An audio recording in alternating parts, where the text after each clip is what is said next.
Good evening, Vancouver, and welcome back to Canucks After Dark, October 10th.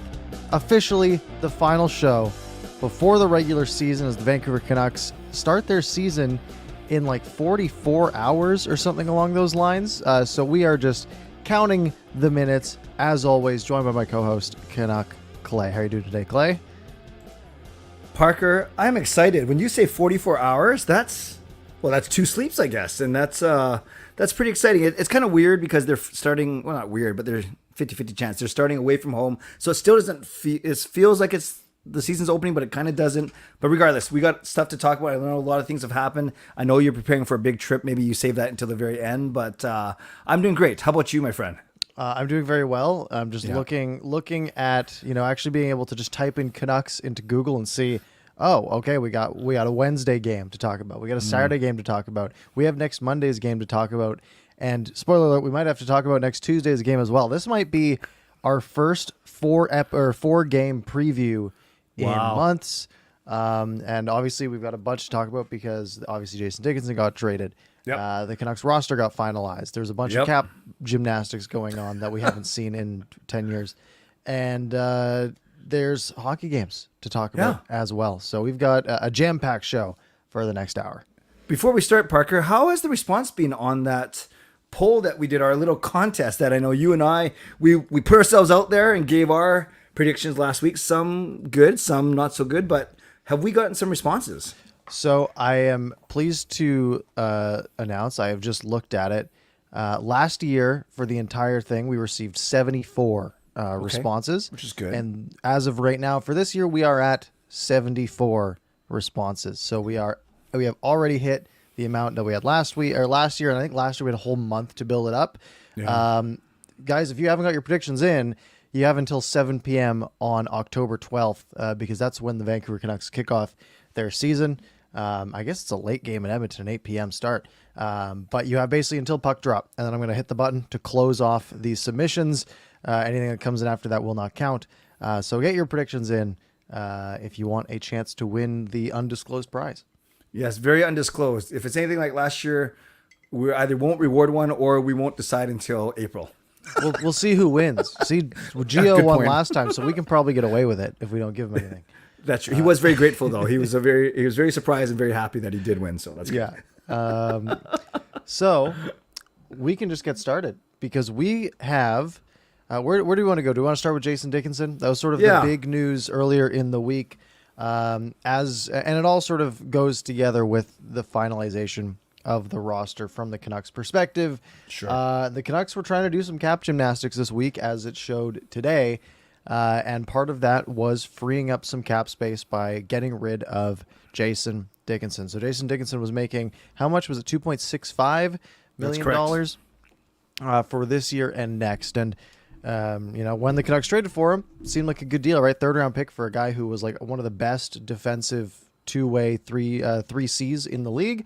Pretty fine value, fine contract, 3 years, $2.65 million, and then he just fell off a cliff when he came to Vancouver. Was extremely unnoticeable last year, didn't really contribute in any way, and this preseason he showed the same, and basically went from having pretty decent value for most teams around the league, but with the flat cap and all this stuff, he basically had no value, and at this point, negative value.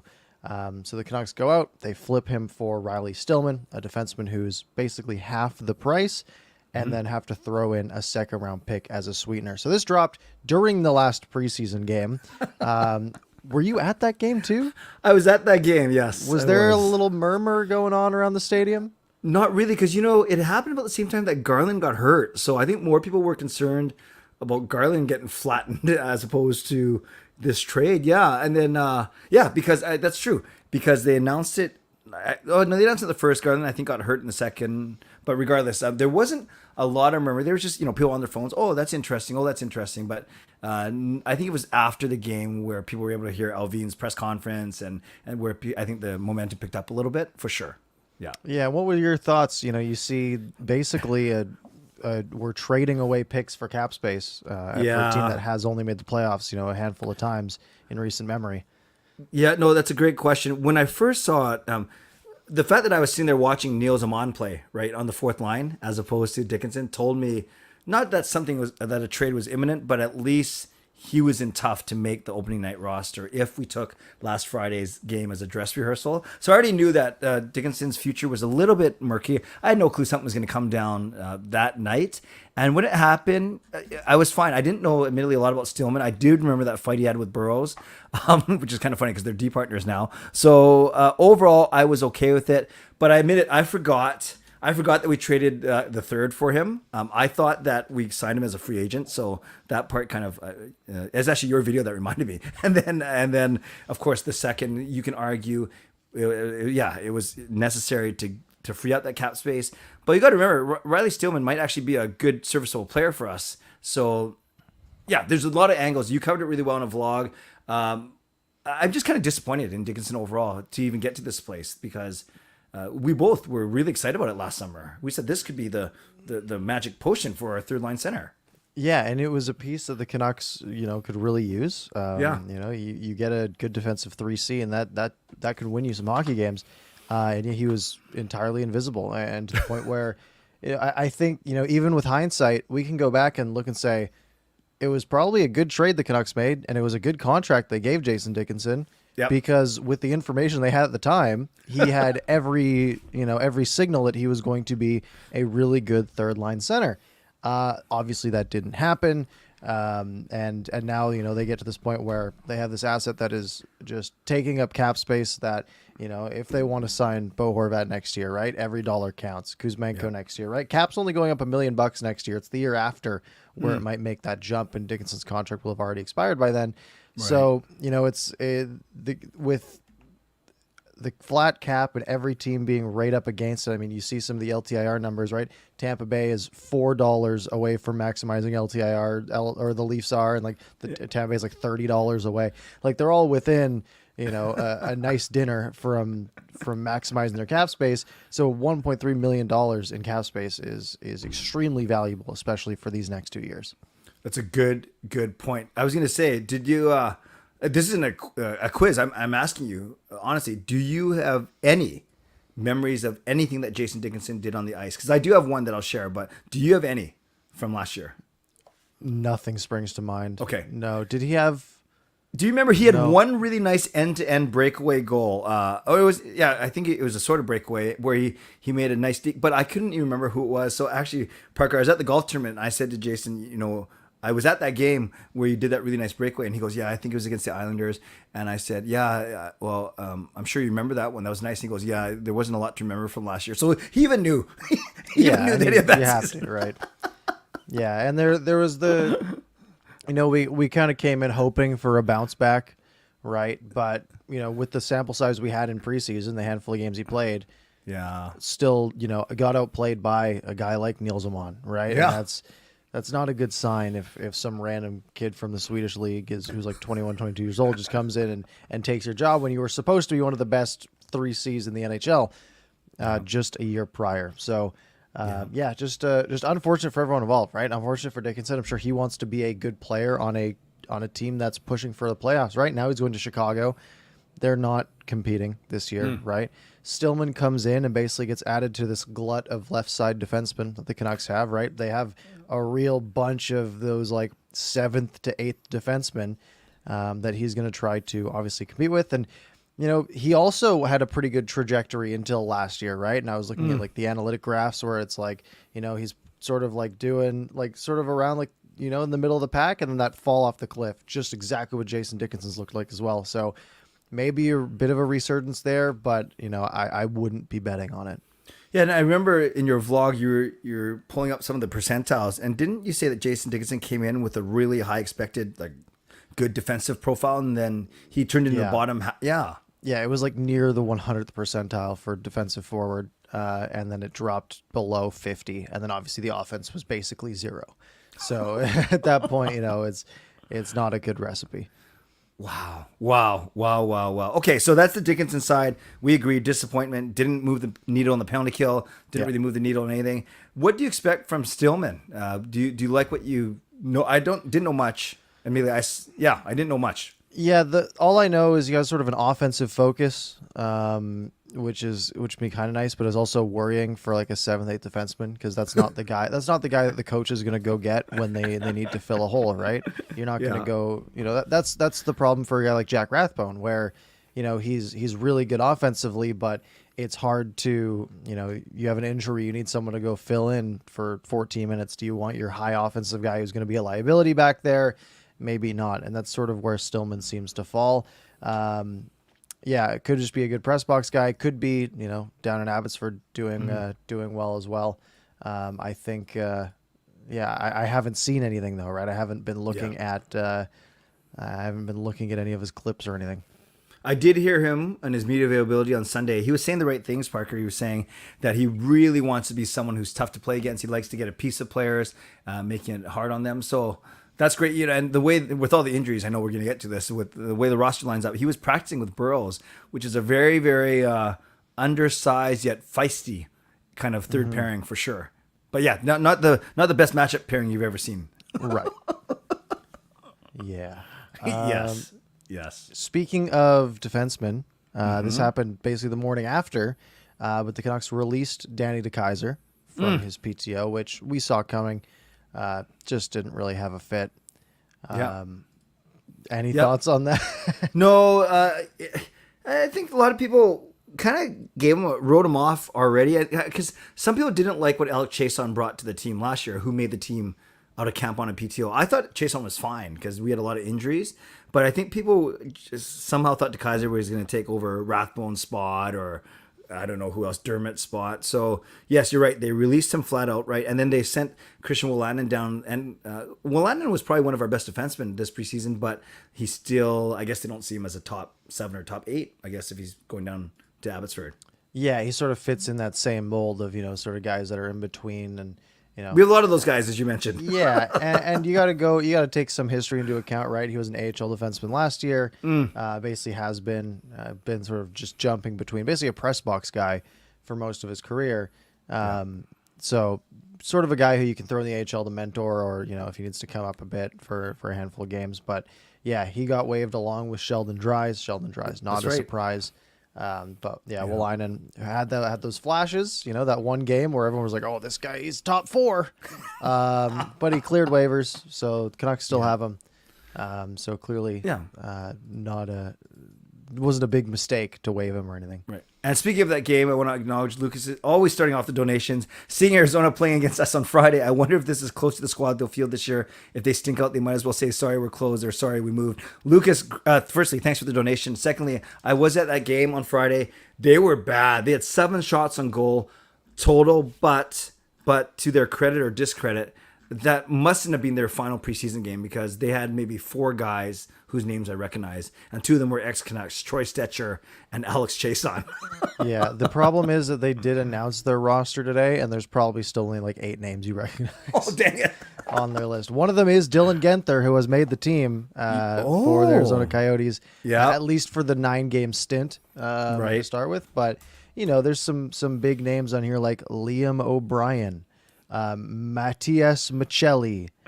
Wow. They got Juuso Valimaki, I think, on waivers. They have JJ Moser, Dyson Mayo, just a who's who of Zach for real. Cassian. For real, who do we recognize on there? Clayton Keller, Schmaltz, Genther, Nick Ritchie, Nick Bugstad, Barrett Hayton, maybe Christian Fisher, from a couple of moments, Zach Cassian, Lawson Kroos, Travis Boyd.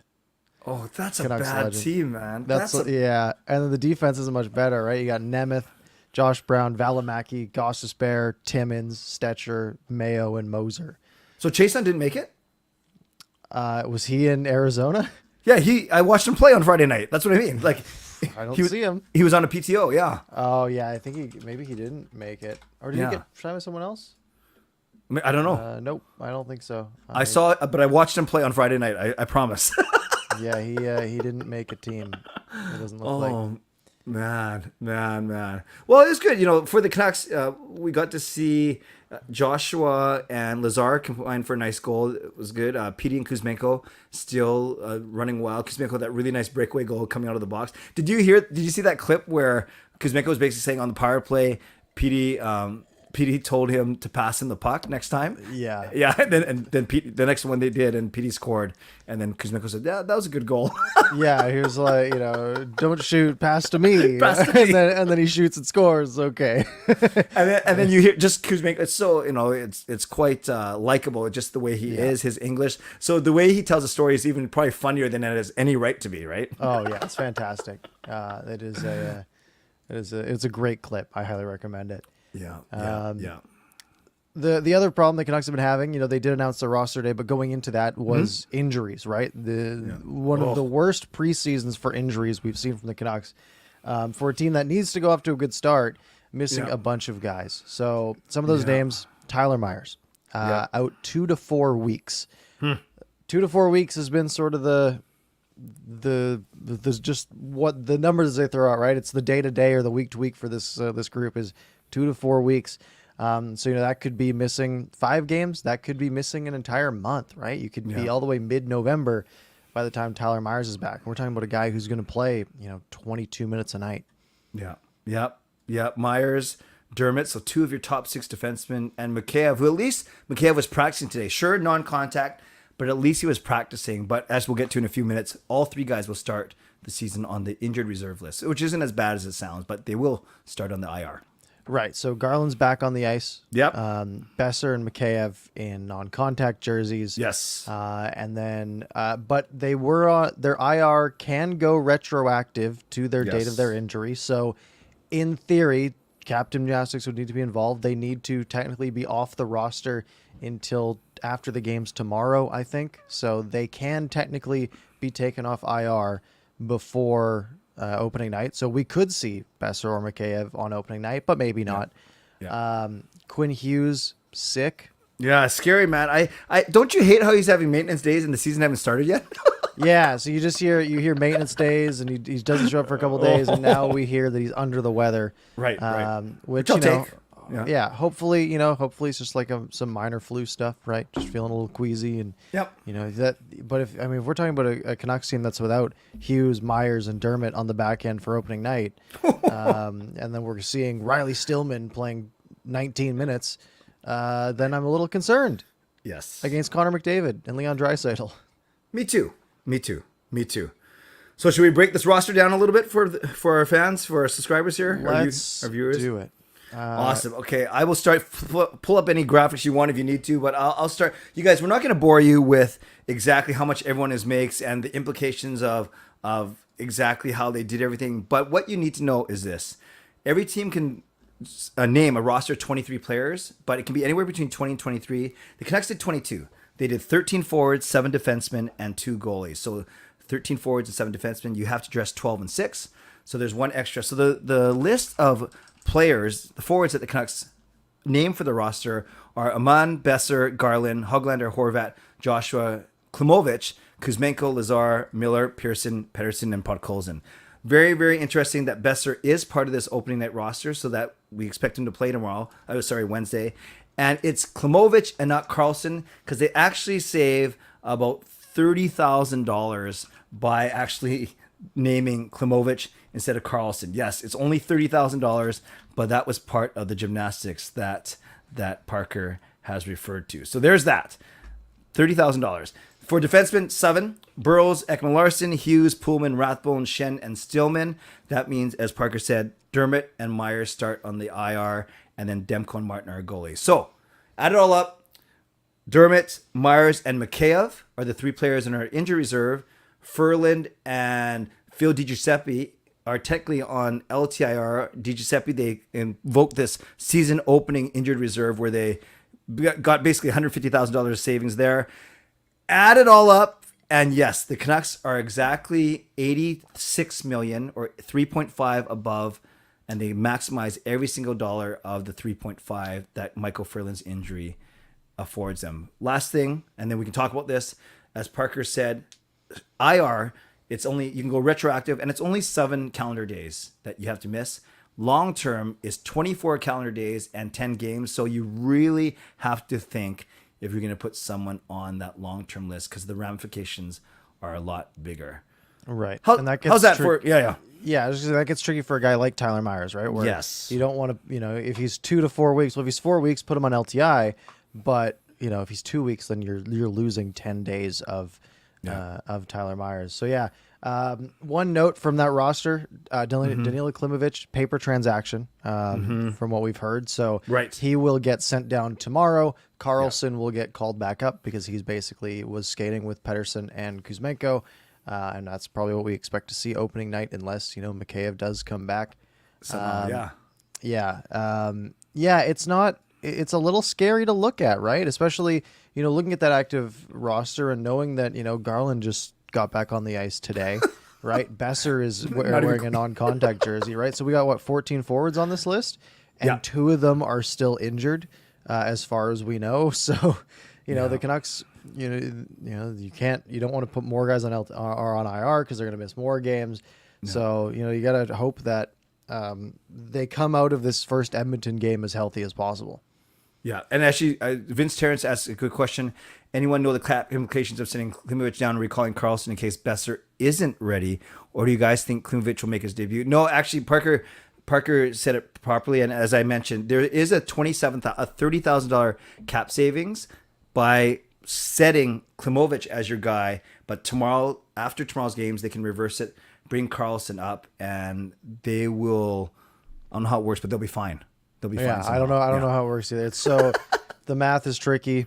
I don't know how they pulled it off, but they pulled it off to the dollar for the first time ever in NHL history. That's pretty crazy, according to Cap Friendly. And Parker, can you explain what a paper transaction means, please, for Edmund? Yeah, it basically means that you have you're sending him down, but you're not actually let's pretend that they were still in Utica, the AHL team. They're not going to put him on a plane to Utica, right? Carlson, he's staying here.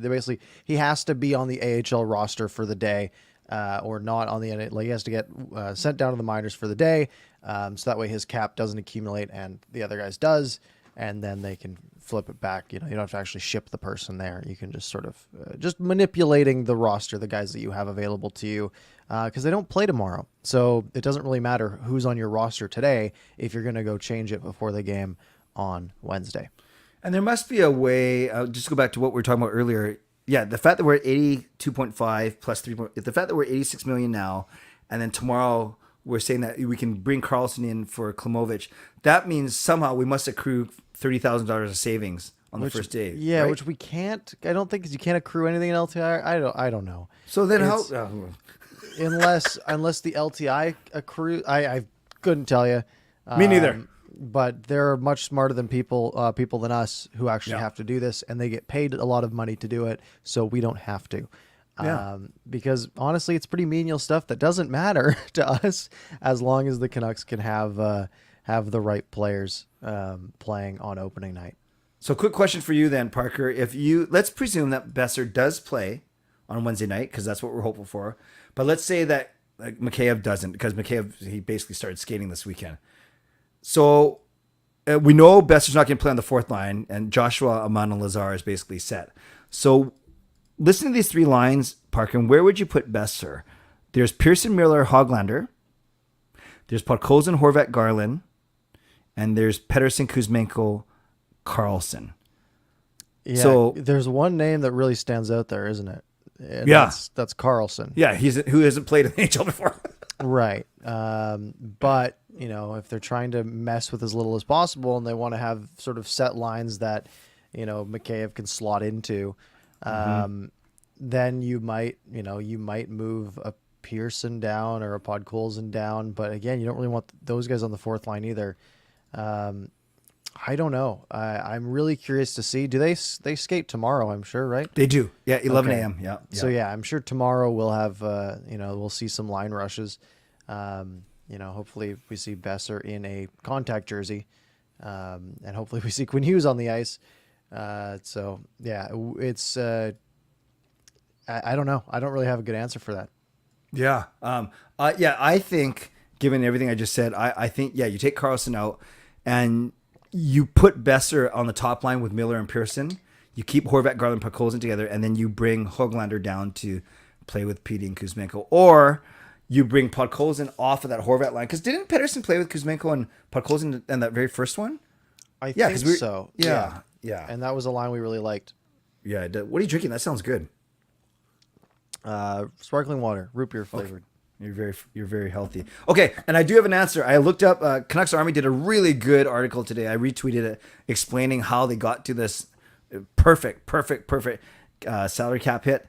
And then it says this: if Di Giuseppe ends up being long term, that season opening injured reserve that I never heard of until today gets added to the LTIR. So that's 150 grand. So And that's they only need 30. exactly. So Gotcha. that's what they say, whatever that means. Cool. Awesome. Sounds good to me. I'll take it. Oh, that's good. That's good. So obviously, a lot of people. So Parker, it's funny. The reaction on Twitter, a lot of people are like, "Oh, this is amazing. Benning would have never done this. This is the best management either." And then others saying, "Well, are we really celebrating a W like this of fitting under the cap well, Yes. kind of thing?" Yeah. The bar is low. The bar's on the floor. Okay. Yeah. I am happy because it just shows intelligence. you know, it shows, they used their spreadsheets and they figured everything out the way that they needed to. It's just one of those good omens, right? Or good omens, as we might now say. Very good. Very good. No, I think it's obviously it doesn't matter that much. If we had been missing a guy like Carlson in the first game because of some cap issue, I mean, it would suck, but it wouldn't be the end of the world. Yeah. But the ability to look at stuff and work it all down to the exact penny is pretty impressive, and just seems like a good sign. So I got one more lineup question for you, Parker. Let's say Hughes does play. I sure hope he does. The defense is way more better with them. Way better. It's today they practice OEL and Pullman, the two newcomers from last season, Rathbone Shen instead of Hugh Shen, and Stillman Burrows, right? That gritty third pairing we were talking about. Where would you put Quinn? You either put him with Shen and move Rathbone or Stillman, so one of them got to sit with Burrows. Or I don't think you put him on the right side. I think they tried that once, and I don't think they're leaning towards that. So do you just simply put him with Shen as familiar partner? It feels like it's going to end up that way, doesn't it? Yeah. Yeah. I don't love Shen playing 21 minutes, right? Yeah. That seems not good. But yeah, I mean, you're probably, who are you scratching, right? It's going to be one of Rathbone or Stillman or Burrows, I guess you could. But it feels like Burrows kind of earned a spot over Rathbone last year. Riley Stillman is probably new and probably isn't super ingrained in the system, right? He didn't play a single preseason game with the team. That's a good point. That's a good point. So I think he's the easy person to put in the press box, assuming Hughes is able to go. And anything illness related, I always just assume that they're going to be ready to go. Like they'll play through it. Yeah. I think Stillman's the easy one to pull out. And then, I want to see Jack Rathbone play. So I'm a little biased in that way. Yeah, that makes sense. But I don't think you're pulling Luke Shen out. I'm not high on Pullman, but he's stout. He's somewhat decent defensively, and that's big for coaches. So right, you're right. So no matter how you arrange them, our top four is OEL and Pullman, Hughes and Shen. Then likely we agree it's gonna be Rathbone, Burrows with Stillman as our extra. Yeah, I think that's the easiest way to go. Gosh, Parker, our defense doesn't sound good in the first place with Dermott and Myers, but like, did you hear the names we just talked about? Yeah, no, it's not good. I mean, that's the thing. Whoever gets hurt is basically you're replacing them with more of the same, like more number sevens. Just throw more number sevens. Throw Kyle Burrows. Throw in Jack Rathbone, Riley Stillman, Travis Dermott, right? Woolainen. Yeah, they got so many names that are basically the same. At least same skill level wise. I saw mentioned, Vince Terrence and lots of people in the chat are really high on Kyle Burrows. And I think that's 100% warranted after last year. I think Kyle Burrows is, if you're looking at this list, I think of the defensemen that are on the roster right now, Kyle Burrows is the number 3 defenseman. Right? You're going to go Hughes, OEL, and then you're stuck between Pullman, Rathbone, Shen, and Stillman. Like, I could see an argument for Shen, right, as well. But, Kyle Burrows was really good last year. And so was Luke Shen. But I mean, Kyle Burroughs is basically the third or fourth best defenseman on the roster right now with Dermott and Myers out. Wow. That doesn't bode very well, but I mean, Wow. we can always I'm just going to put the blinders up and look back to that one Pittsburgh Penguins season where they had Ron Hainsey playing 22 minutes a night and they won the cup. So defense doesn't matter. Go all offense. We have a good goalie. Let's run it and hope for the best. Great way of putting it. And bro, he's so likable. He's so. Oh, yeah. Yeah. And I think I told you the story here at the golf tournament. I didn't recognize him because he's so every day, so small. And then I saw him like 3 times every day looking. And then the third time I told him basically that I don't worry, I'm not pushing. And he goes, "Oh, I'm just returning something to my car. Is that okay?" I said, "Well, you don't have to ask me." But yeah, he was so unassuming. I guess is my point. Very friendly, but very unassuming. Yeah, I think everyone is rooting for him. He's the kind of guy who would win if he plays a lot, an unsung hero award, right? Yeah. Someone like him. Yeah, absolutely. He's basically the Tyler Mott of the defense, right? It's going to be his play style. Yeah. Wow, Dermott and Meyer. Yeah, and again, we're joking that or saying that they aren't the best players, but they sure make a big difference when their names are out of the lineup. It's even worse, obviously. Yeah, and Dermott, we don't have a timeline on, right? Yeah, it sucks. It's likely a concussion is what we heard. So that's one of those things, could be a week, could be a month, could be longer, right? You just never know. So hopefully he's back sooner than later. That Riley Stillman pickup starts to look a little bit useful, right? It's like, well, they filled a gap that they didn't have a week ago, which was too many depth defensemen. Yeah. But now at least they have another body to throw in there if need be. And Parker, I was just reflecting, isn't it amazing how the thing we led the show with, the Dickinson versus Stillman cap savings, it was the exact amount that we needed, or the difference between Carlson and Klimovich was exact, but it wasn't we were off by $1, $2, even $4 at the Maple Leafs. We got it to the dollar. I don't even know how you can be off by $4 though. Like who's got that on their contract? Yeah, they make $96 instead of $100. Does Austin Matthews have a weird number in his contract? I feel like he does. Maybe not. Maybe I'm crazy. Yeah, so Austin Matthews makes $11,640,250 a year. But it ends in a zero. It does end in a zero, but I'm sure that skews things a little bit. Sure. But and any proration of whatever. Yeah, who knows? Right. But yeah, it's kind of signing funny. like performance bonuses, things like that, right? Yeah. You got to think like, the things that are playing in are like some of the buyouts are playing in. And it's wild.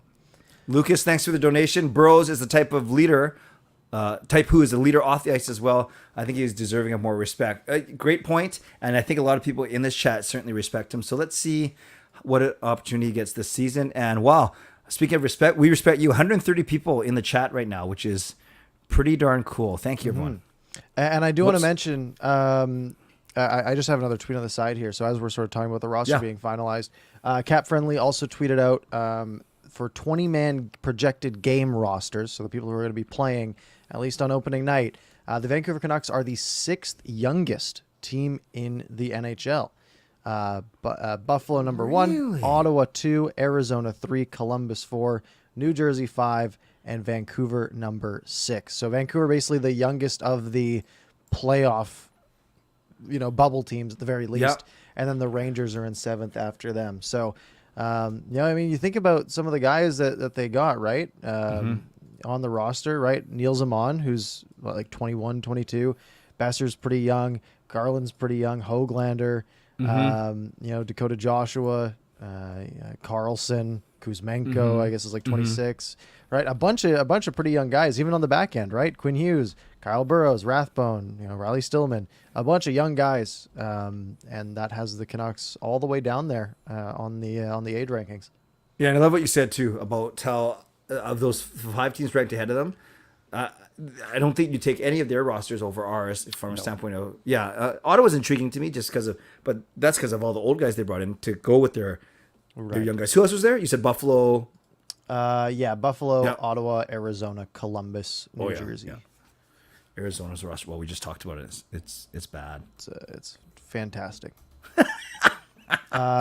Jasker asks who's the oldest. Do you have a guess on who the oldest team in the NHL is? I'm gonna go. Pittsburgh or Philly? It is Pittsburgh. Pittsburgh is number 1, Washington number 2, Tampa Bay number 3, Toronto number 4, Calgary number 5. So the top 4 are Eastern Conference. Not that it makes a difference, but that's weird. They're all Eastern Conference teams. And they're all teams that were have been good, right? Like That's Pittsburgh true. and Washington, were good 5 years ago, basically. Tampa Bay has been good the last 3 years. Toronto's been great the last 3 years. And then Calgary has gone all in and been okay. Like they've been good, for sure as well. Pittsburgh. So obviously, having Malkin kind of raises Letang, the tank. Crosby, even getting up there. Yeah. All their best players are getting up there. How come Ovechkin looks so much older than Crosby? By the way, I don't know. I think it's just it's probably the Coca-Cola's on the bench and the pregame chicken parms. is that what he does? I think before every home game, he gets like some big meal from a local Italian place in Washington. Which I need to find if I'm going down there. I should try to figure out where that is. That's amazing. Oh, you're going down there. Okay, we'll talk about that in a few minutes. That's pretty cool. Dropping not so subtle hints throughout this episode. So should we do some game previews? Because let's do that. We got a few games to preview here. Let's do that. I'm going to type in Canucks into the Google machine. Sure. Opening night, Wednesday. So the Canucks starting with 5 games on the road. Awesome. 4 of which we will not have a show between now and then, because our next show will not be next Monday, nor will it be next Tuesday. It will be next Wednesday, October 19th. You can tell the people why now. Then that makes there's context. Yeah, so I'm going down to Philly for the Canucks game against the Flyers, some other, maybe the football game down there as well, and then also the game against the Capitals in DC on the Monday. And then, I'll get back. Man, I'm gonna miss the Blue Jackets game. I'm gonna be on a plane. That is awesome. I am 99% happy and 1% jealous. But no, the jealous can be happy jealous. That's awesome, man. That's awesome. It'll be fun. And that Philly game's early. It's 1 p.m. our time. 1 p.m. our time, 4 p.m. local. Yeah. Yeah. I don't know why. Yeah, that's weird. They must have a Sunday night game. Who knows? Very cool. Very, very cool. Which game are you looking forward to? I know we'll preview each of them real quick, but between the Philly and the Washington game, which one are you looking forward to more? My friend I'm going down with is a big Ovechkin fan, so that'll be fun. I don't know which jersey he's going to bring to that one. It's a toss-up, so it might get spicy. But the Flyers game's a Saturday afternoon, so it should be a full house. So that'll be fun as well. That is pretty cool. Okay, so let's go in order. We've already talked about who may not dress for the Canucks. Do they have a shot playing against an Edmonton Oilers team that overachieved, made it to the Final Four last year, and basically it's their home opener? So what do you think? I think it's going to be a shootout. I think we got 2 teams that are going to be good offensively. It's one of those games that could really come down to goaltending, right? Demko, they have Campbell now, right? Yeah. So 2 goalies who last year were fairly even as for one another. 2 offenses that are pretty high powered. I'd probably give the edge to Edmonton there, but the Canucks might have some good depth and some good power play potential. I think special teams is going to be big. And it's going to be our first taste of that Canucks, the real special teams. Again, hopefully Quinn Hughes is involved and Brock Besser's involved, where we can see, can they punish teams like Edmonton? If they get 4 power plays a night, are they scoring on 1 and maybe 2 to give them the edge? But I could see this game being like a 5-4. Yeah. Interesting little wrinkle too about the power play that you mentioned.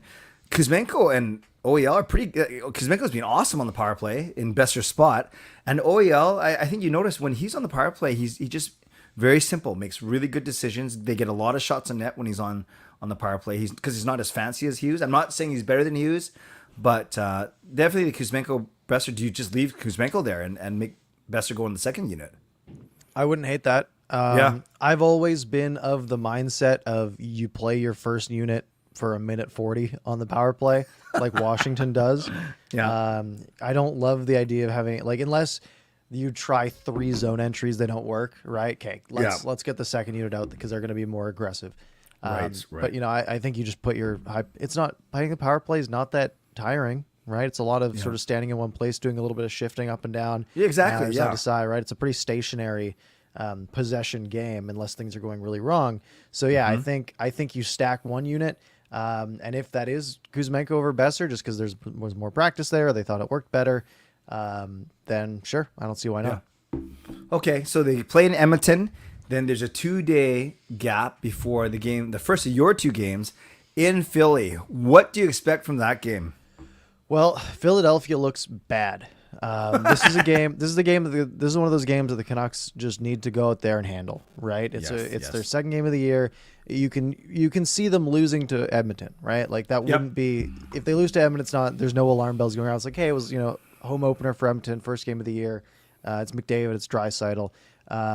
Unless they look really bad. But let's assume that if the Canucks are 0-1, that Philly game, perfect chance to just get right back on track. Right? Yep. They're up against a team who is projected to be the worst in their division by every single model out there, projecting around like 70 points from a lot of models. So just are not going to be good.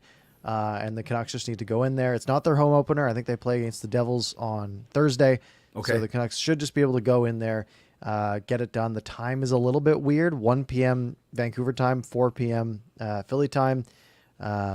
But yeah, they got to just go in and win that one. Yep, I agree with you. And they should, we're building up to, I've always said the Canucks are going to go 2-2-1. So I'm with you so far. I think we want them to win, but they might not win in Edmonton, but they should win in Philly for sure. Yeah, for sure. Philly just has a whole host of problems on their roster. It's a real fall over where they were just a couple of years ago.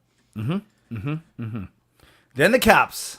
Washington Capitals. I'll let you take this one. Okay, well, Washington, perennial, as we talked about, old team, but perennial power playoff team for sure. They still have all their firepower, although they're getting a little bit older. This one's tricky to me because the Canucks have the Columbus Blue Jackets the day after. Not a lot of travel. I between Philly to Washington, it's not a lot of travel between Washington and Columbus. So fatigue shouldn't be an issue, but it is being on the road now. Now you're in game 3 already. You don't want to be down 0-2. Some people say it's great to start the season on a road trip because then you build chemistry or whatever. I don't care. Home or away, I just want the Canucks to win. I don't want them to come back and people are already saying, oh no, this feels like last year already. Although they started the season okay, then they dipped. But yeah, we want to continue on the momentum. So I actually have this one. If I had to choose, I think they're going to lose this one, but they're going to beat Columbus. But who knows? And this is going to be the first time in the season where we can say, all right, who do you start in which game? Back-to-backs. Do you go Demko against the Capitals or do you go Martin against the Capitals? I imagine they'll go Demko against the Capitals and then Martin against the Blue Jackets. You just do the starter for the first game of the back-to-back and then you're back up for the second. But yeah, it is the first back-to-backs that that the Canucks have to deal with. And we'll get to see Nick Dowd in a suiting up on the fourth line for the Capitals. Nice. And now as we move through this chronologically, because you'll be in Washington and we're not going to make you rush back to your hotel room just so you can do Canucks After Dark, we will not do it on Monday night. Correct? Yeah, because it would also be 1 a.m. 1 a.m. Now that would work for me because I'm, a night owl, but for someone like you who's traveling, you could do it. Now that I think about it, I was thinking 10, which is like, I'm going to be out on the town. But I'll probably have had a couple, and it'll be probably not the best. No, I think that'd be awesome. We should do it. Well, probably not the best. We can push it to the Wednesday. That's awesome. All right, and then the final game that we can touch on here, and then maybe we'll touch on the Wild one as well because it'll clean up the road trip. But Canucks Blue Jackets Tuesday 4 p.m. Vancouver time, 7 p.m. local in Columbus, Ohio. Johnny Gaudreau. Yeah, that's really the marquee name. We're going to see, that sort of Gaudreau-Laine combo, see how they're working together on that first line. They've got a pretty decent team, right? I mean, they got guys like Chinikov, who's looking like a good young guy playing with Voracek on their second line. Yeah, they've got Nyquist on their roster. Yeah. Their defense looks okay, right? They got Boquist back there and Eric Branson. Yeah, and who's their goaltenders? They've got Merzlikins is their main guy, who I don't think they'll have a back-to-back there. I hope so. They don't. No, they're coming off 2 nights of rest going into that game because of course they are. Yeah, so I don't know if you call this a trap game, like 4 games in the season, but this one I do think the Canucks should win. I really do. So for me, I've had them alternating loss, win, loss, win. So I think they'll be at 2-2 at this spot. Yeah, and I think that would be totally fine. So when you're looking at this, we'll wrap with the road trip Sure. here before we get to Vince. Yeah. When Yeah. you look at these first 5 games, this road trip, then going into Minnesota, who knows what happens there. But if the Canucks are, let's say they go 2-3 Yep. on these 5-game road trip, but they look good, Yep. where's your concern level? Are you a process over results guy this early in the season, or after the last couple of years of failure, do we just need to start getting wins regardless of how good they look? If they come back, great question, Parker. If they come back 2-3, but they look okay in 2 of those 3 losses, I'm okay with it. I really am. I think I look at then they have the 1 home game, then they bounce out to 2 home games, and then they bounce up to Seattle, and then they're home again for then Pittsburgh, New Jersey. 4. So yeah. So they basically have 6 out of 7 at home. So you want to be playing well at home, obviously. So to answer your question, if they come back 2-1 or 2-3 or even 1-4, but at least they played well. 1-4 is a little bit iffy. But if they come back with only a 2 in the win column, I'll be okay with it as long as they've been playing okay. Yeah, I'm sort of in the same boat. Part of me is saying, well, we can't have moral victories this year, right? Like it's going to be a tight division. We're at the point where they're basically at 50% by most models to make the playoffs. Yep. And I'm going to be tracking that athletic number all year and all the numbers all year so we can sort of ride the roller coaster. But yeah, I think if they look like, if it's like that Detroit game last year, right? That Thomas Greiss Detroit game where they had like 42 shots and didn't score, then okay, a loss there's fine, right? Whatever. You get goalied, it happens. But if they're, if it's like a 3-2 game where they only get like 22 shots, then I'm starting to get concerned. If they're losing but they were dominant and got goalied, that's fine. But if they're losing these tight games that they need to find ways to win, that's when I'll start to get concerned, even if they are playing really well, because they need to win games early. Yes. They got to get on a good run early on. Yep, I'm with you. So I think we agree that a 1 in the win column is pretty bad, but 2, obviously 3, 4, 5 is awesome. 2, depending on how they're playing, we won't hit the panic button just yet. Yeah. Hopefully they're like 4-1, and we'll just call it good. And by the way, because I know every single viewer is saying, well, don't you guys usually do Tuesday when you can't do Monday? Yeah, but not this week because you'll be flying home. Yeah, my flight home comes in at like 9 p.m. on Tuesday. So I'd have to get back home. I'd probably through customs. And I'll probably be home pretty late that night. Now, will you be doing shows, though, from the road? Can people watch have you figured that out yet? I don't know yet. I'll definitely be doing a show for Wednesday's game. On the road, I'm kind of envisioning walking with a selfie stick outside after the game and doing like a vlog more so than a stream. Sweet. Yeah. And then when I'm back, we'll keep the streams going. Unless I find some crazy way to just run a stream from there. We might do that as well. We'll play it by ear. Awesome. Sounds good. Vince with a $5 donation. Switching gears here, completely off topic. Not a fan of Nickelback, but I'm digging the new Goal song. What are your thoughts? And I'll start with you. Burn it to the ground. Nickelback. Yeah. Okay. This is kind of embarrassing. I know the song very well because it was the theme song for WWE Monday Night Raw for many years. So as soon as I heard it at the stadium, this is so bad, Parker, 48-year-old man watching wrestling, but you guys know that. I share everything. I recognize it right away, and I love it. I love it. Look, Nickelback gets a lot of hate, and they are a bit corny, and they're pretty generic. And "Burn to the Ground's" a banger. It's a good song, and it's energetic. And it sounds good. At least, I mean, you've heard it in the arena. We can barely hear it on TV. Yeah, but it's good. It seems like it would be a good energy. Like, let's go. It's really good, actually. Yeah. It fits all the criteria of some haze in there, which the Canucks seem to love. And then the ooh. Yeah, it's good. Sorry, that's why I don't sing it on videos. No, it's perfect though. I think it's a fun song. You can make the riot jokes, but it's sort of like the Canucks leaning into it a little bit, maybe, and it's a little bit. I think it's fun. I'm excited I do too. for some energy. That's so fun. There's something else I was going to say about it real quick. Oh no, it would have to come to me. But yeah, thank you for the donation. Very Lucas, and, also with $5, Oh. thank you very much. Saying "Bird to the Ground" was the Abby Heats goal song back in the day. Well, there weren't a lot of people that heard it. Thank you, Lucas. 'Cause- That's good info. Though. Thank yeah. you. But yeah, they. I still remember my one Abbey Heat game I went to that was empty. Yeah, they. Well, don't put a Calgary Flames team in Abbotsford. Yes. But I get it. Heat, burn it to the ground, flames. I get it. I Right. get it. Yeah.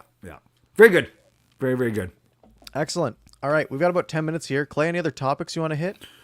Oh, wow. I knew, well, we kind of joked around. We were just basically saying to each other, hey, buddy, let's get through June, July, August, and September even. Because look, today we peaked at 160 viewers, which is awesome. More than 150 still in here. People are obviously excited. I am too. But I think the two big stories were the Dickinson trade and, of course, the Canucks setting the roster. And we covered those pretty well. And yeah, the cool thing is, Parker, now every single show we have until April will at least have 2 or 3 games to talk about every single time, which is pretty awesome. Absolutely, except the All-Star break at the end of January. But maybe we'll be talking about 2 Canucks players on the Pacific Division team. We'll see. Hopefully. Crops with an interesting question here for the people going, maybe to their first Canucks game, or even people who've been a bunch of times. Everyone's sort of got their own go-tos when they go to Rogers Arena. Yeah. The Canucks subreddit will say, just go to Costco beforehand to get the fries and gravy. Yeah. Some people will, I think you're a carve man. Is that correct? You're very good. Yes, you know me well. Yeah. What do you get there? You just get the carve sandwich. Yeah. But I will, Crops, this is a great question. And this one, I know Lucas and others that work there will have their own opinions too. But here's a great tip. Go to guest services, either outside 309 or 115 or whatever it is, and sign up for the Budweiser Safe Driver program. Because all you do is you show your driver's license, you take a minute to fill out the thing, and the secret answer is always, skill testing question is always 24, unless they've changed it. But if you get it wrong, they'll still do it. And then they give you a card for a free drink. That will save you $5.50 to get a non-alcoholic pop or iced tea. But that's the very first thing I do. When I go to the arena, I go to guest services and I get that because I don't drink. And then you just got to show a driver's license and then you get a free pop. See, isn't that a tip? Isn't that a good tip? That is a great tip. I'm pretty basic on my arena food preferences. I want food that I'm going to eat in an arena, right? Right. For me, usually I go in the upstairs gate, like you go from Griffiths Way up the stairs, and there's the main platform. Then I keep going up, sort of by the viaduct, and then I go in, and there's always the triple O's right there. Yes. And I love just get a good bacon cheeseburger, and I'm happy. Maybe I'll do the chicken strips sometimes. Yeah. And then, second period popcorn, and you're good to go. Yeah. Parker, that's so funny because Gail's, my wife, go-to is triple O's. I get my carb. But then on Friday's game, I was sitting there, and I had, I had my phone in one hand, I had my carb in the other, and I think all I tried to do was put the phone down, and I hit my other hand, and I spilled my carb sandwich on the ground. It rolled to underneath the guy's seat in front of me. So I basically embarrassingly had to ask him to stand up so I could pick it up. Obviously, I wasn't going to eat it, but that's $18, man, down the drain. Jeez, that's unfortunate. Thank God I ate half of it, so maybe $9 down the drain, but still, Gail was not happy, and she was even more mad when I came back with a different type of then I had to buy a pizza because I still wasn't hungry. I mean, I still wasn't full, right? So basically, a $40 meal, and I had $30 of it. That's great. That's unfortunate. Yeah.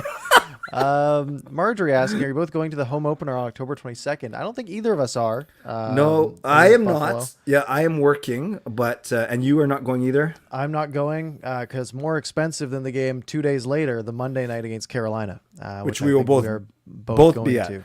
Yes. So that might be another reschedule for a show, I think. Yeah, so maybe that one will be the Tuesday on the 25th. Though we'll figure that one out as well and have an update for you next week. Yeah, I think that game's also a late one. It's a 7:30. There's no way we're gonna make it. Yeah, even if we. Yeah. So we'll push that one. And Lucas, got to get that up there, Parker. That's excellent. So Lucas works in the arena. Take his word for it. Panago around 119 is barely busy. He's at 117 in his hat stand. I know that because I saw him, and it's quiet 90. Okay, so Lucas can actually eye 119 from his hat stand, and if he says it's not busy, it's not busy. And that's actually where I got my replacement pizza.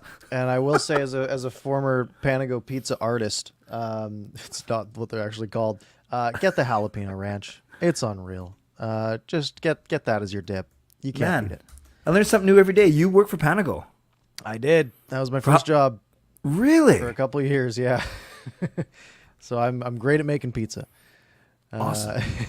Awesome. Let's see here. Denver with a Canucks related question. Does the fact that Amon was picked up for free make the second given to Chicago more reasonable or more palatable to you? You know, I don't like to, because it had technically nothing to do with it, but I hear what you're saying because Amon is the one who's in essence replacing Dickinson. I guess you could string it together that way, and then you could probably string together a lot of signings. You can kind of justify anything you want to. So, it helps. There's no doubt that it helps, but that certainly wasn't the first thing I thought of.